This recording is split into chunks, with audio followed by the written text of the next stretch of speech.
Hello students, आज हम cell biology start करने वाले हैं जिसमें हम इम्पोर्टेंट साइंटिस्ट के बारे में पढ़ेंगे। सब टीचर अलग तरीके से पढ़ाते हैं, सबका अलग मेथड, अलग ट्रिक्स होती है। मेरी भी अलग ट्रिक्स है। मैं आपको पढ़ाऊंगा पहले सब साइंटिस्ट के बारे में। अब इसके अंदर अपने 2 चैप्टर कवर हो जाएंगे, cell the unit of life और cell cycle and cell division. तो आओ अब पढ़ना स्टार्ट करते हैं। साइंटिस्ट ऑफ सेल बायोलॉजी, सबसे पहले हम पढ़ेंगे जीएन रामाचंद्रन के बारे में। आपकी जितनी भी यूनिट्स स्टार्ट होती है उसके बाद में किसी ना किसी साइंटिस्ट के बारे में लिखा हुआ होता है, वो पढ़ना बहुत जरूरी है। नीट में वहां से भी क्वेश्चन उठता है।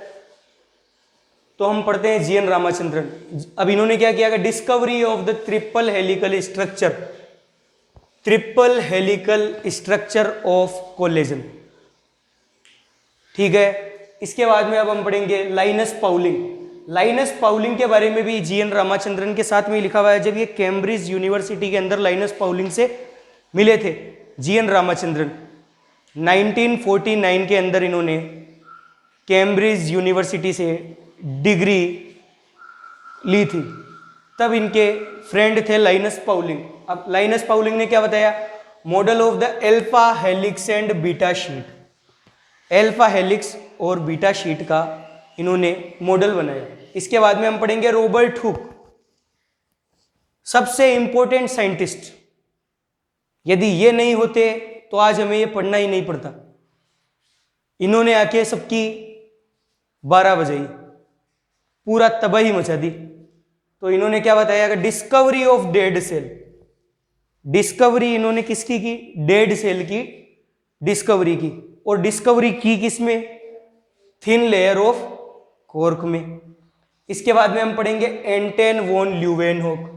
अब एंटन वॉन ल्यूवेनहॉक कौन थे, जिन्होंने सबसे पहली बार लाइव सेल को देखा और फिर उसको डिस्क्राइब किया। तो first show and describe a live cell. हाँ तो स्टूडेंट्स, हमने पढ़ा अभी 4 साइंटिस्ट के बारे में, G N Ramachandran, Linus Pauling, Robert Hooke और एंटन वॉन ल्यूवेनहॉक। अब इसके बाद में हम पढ़ते हैं रॉबर्ट ब्राउन, भूरे चाचा। रॉबर्ट ब्राउन को क्या कहेंगे, भूरे चाचा। इन्होंने क्या किया, डिस्कवर्ड द न्यूक्लियस। इसके बाद में मैथियस स्लाइडेन। अब मैथियस स्लाइडेन कौन था, मैथियस स्लाइडेन था जर्मन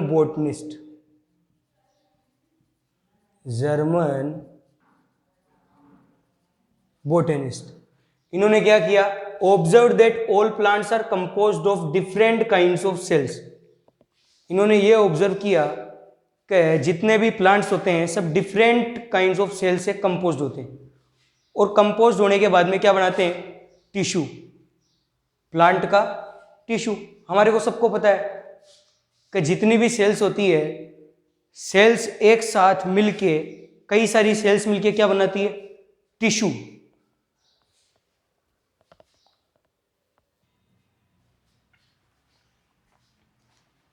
हाँ तो स्टूडेंट्स, अब आगे हम पढ़ते हैं थियोडोर श्वान। अब ये थियोडोर श्वान कौन था, ये था ब्रिटिश जूलॉजिस्ट।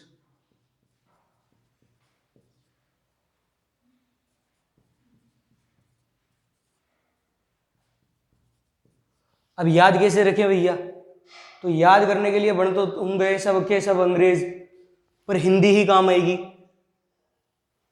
अब संस्कृत के अंदर श्वान मतलब होता है कुत्ता, अपने को पता है। और कुत्ता होता है एनिमल, और एनिमल्स के बारे में हम किस में पढ़ते हैं, जूलॉजी में। तो श्वान से हो गया जूलॉजिस्ट। ठीक है, श्वान को हिंदी में क्या कहते हैं, कुत्ता। ठीक है, तो थियोडोर श्वान, इससे याद हो जाएगा कि ये कौन था, जूलॉजिस्ट था। यदि नीट में क्वेश्चन आ गए तो इन्होंने क्या किया, study different types of animal cells. इन्होंने डिफरेंट टाइप्स की एनिमल सेल्स के ऊपर स्टडी की और ये बताया कि cells had a thin outer layer. एक थिन आउटर लेयर होती है जिसे क्या कहते हैं, प्लाज्मा मेम्ब्रेन। इसके बाद में हम पढ़ेंगे रुडोल्फो विर्सो के बारे में। अब रुडोल्फो विर्सो के बारे में इन्होंने क्या बताया भैया, first explain that cells divided and new cells are formed from pre existing cells. का नई सेल्स बनती है, इनसे पहले तक ये नहीं पता पड़ रहा था कि नई सेल्स कैसे बनती है, बस सेल सेल सेल करे जा रहे थे, पर ये नई सेल्स बन कैसे रही, ये सब की सब प्री एग्जिस्टिंग सेल से ही बनती है। इसने सिर्फ इतना सा कहा कि ओमनिस सेलुला ई सेलुला। तो ओमनिस सेलुला ई सेलुला मतलब का cells are formed from pre existing cells. अब कौन सी सेल्स, न्यू सेल्स, ठीक है। इसके बारे में आप सेल थ्योरी में भी पढ़ोगे। हाँ, तो अब हम पढ़ते हैं ग्राम विज के बारे में। अब ये ग्राम विज कौन था, जिसने स्टेनिंग प्रोसीजर डेवलप्ड किया था। स्टेन का मतलब होता है डाई, मतलब रंगना। इसके बारे में हम आगे पढ़ेंगे डिटेल में। फिर Singer and Nicolson, Singer and Nicolson ने फ्लूइड मोज़ेक मॉडल दिया था, यह भी हम पढ़ेंगे ओवरव्यू ऑफ सेल के बाद में। फिर इसके बाद में कैमिलो गोल्जी। अब कैमिलो गोल्जी कौन था, नाम से ही पता पड़ रहा है कि जिसने गोल्जी बॉडी डिस्कवर की। तो first observed densely stained reticular structure, densely stained reticular structure near the nucleus, ऐसा किसने कहा था, कैमिलो गोल्जी ने। और वो डेंसली रेटिकुलर स्ट्रक्चर का नाम क्या था, गोल्जी बॉडी। अब गोल्जी बॉडी नाम क्यों दिया, क्योंकि इसको किसने ढूंढा, कैमिलो गोल्जी ने, इस वजह से इसको क्या कहा, गोल्जी बॉडी।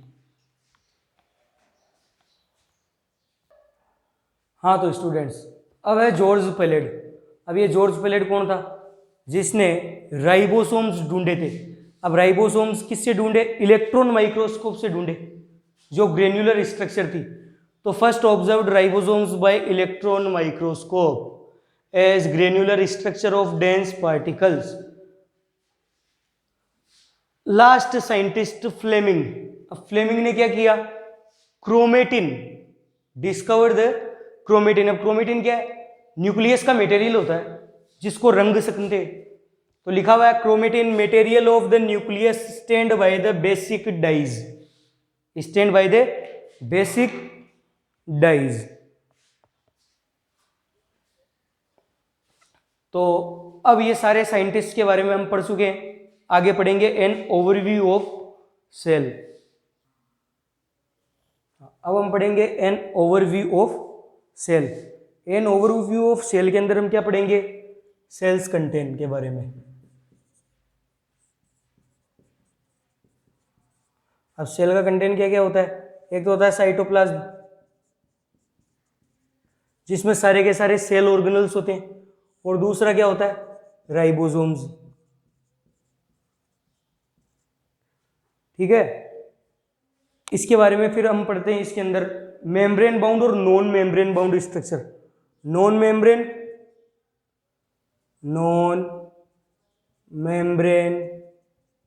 बाउंड। अब नॉन मेम्ब्रेन बाउंड कौन कौन सा होता है, एक तो होता है सेंट्रियोल, और एक होता है राइबोसोम।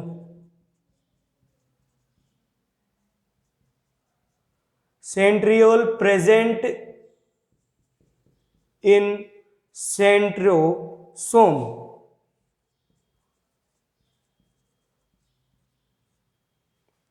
और राइबोसोम्स प्रेजेंट इन यूकेरियोट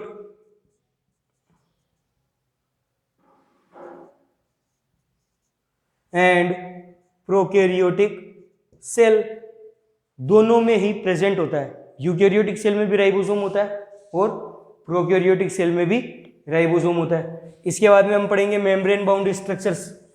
अब मेम्ब्रेन बाउंड स्ट्रक्चर बाकी जो भी है वो सारी मेम्ब्रेन बाउंड स्ट्रक्चर्स होगी। सेंट्रियोल और राइबोसोम्स के अलावा जितनी भी बच गई सारी की सारी मेम्ब्रेन बाउंड स्ट्रक्चर हो जाएगी, मेम्ब्रेन बाउंड। अब मेम्ब्रेन बाउंड कौन कौन सी बच गई, जैसे ईआर, गोल्जी बॉडी या गोल्जी एपरेटस,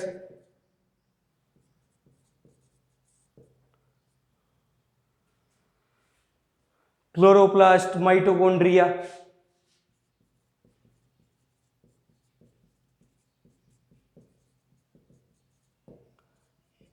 एटसेट्रा। बाकी जितनी भी बच गई सारी की सारी मेम्ब्रेन बाउंड स्ट्रक्चर हो जाएगी।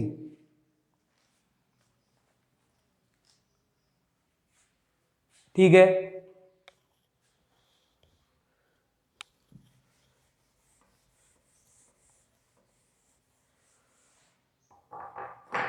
अब हम पढ़ेंगे smallest cell.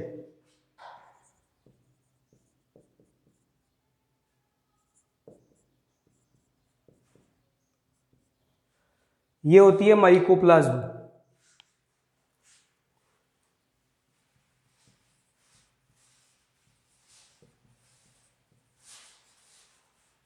Point 3 micrometre in length, 0.3 micrometre in length. इसके बाद में पढ़ेंगे largest isolated single cell.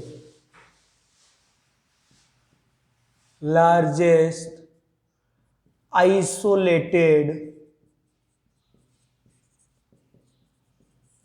Single cell, ये क्या है? Egg of ostrich.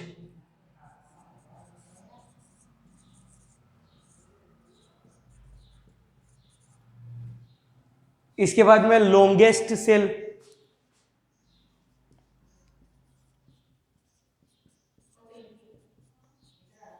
अब लॉन्गेस्ट सेल कौन सी है?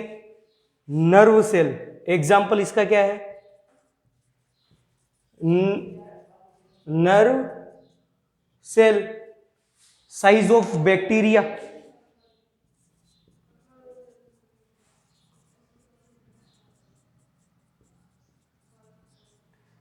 साइज ऑफ बैक्टीरिया हो रहा है 3 to 5 माइक्रोमीटर। और ह्यूमन आरबीसीज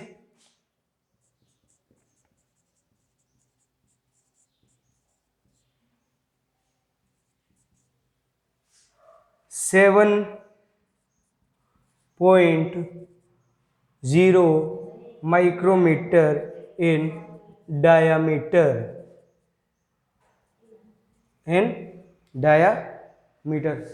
ये बड़ा इंपॉर्टेंट है, इसका स्क्रीनशॉट भी ले सकते हो।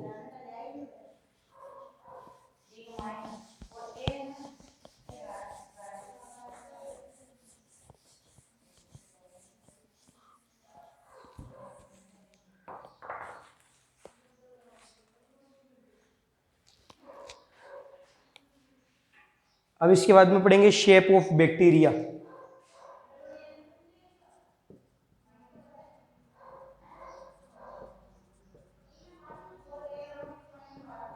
ये शेप ऑफ यू नहीं है बेटा, ये है शेप ऑफ बैक्टीरिया। हाँ,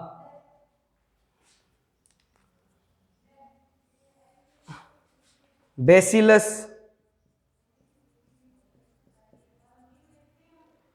कोकस, हाइनीथेरा कोका, विब्रियो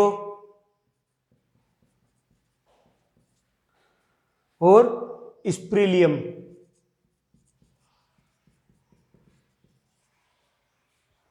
अब बेसिलस कैसी शेप होती है? Road shaped. रोड जिस पे चलते हैं वो नहीं, रोड डंडा, छड़ी, रोड शेप्ड। कोकस होती है spherical. Vibrio comma shaped. Comma अल्प विराम जो आप ऐसे लगाते हो। और स्प्रिलियम होती है स्पाइरल शेप। आजकल नोटबुक्स आती है स्पाइरल वाली, बस वैसी ही शेप। तो एन ओवरव्यू ऑफ सेल भी हो गया आज कंप्लीट। कल हम पढ़ेंगे यूकैरियोटिक और प्रोकैरियोटिक सेल के बारे में। तो आज के लिए बस इतना ही।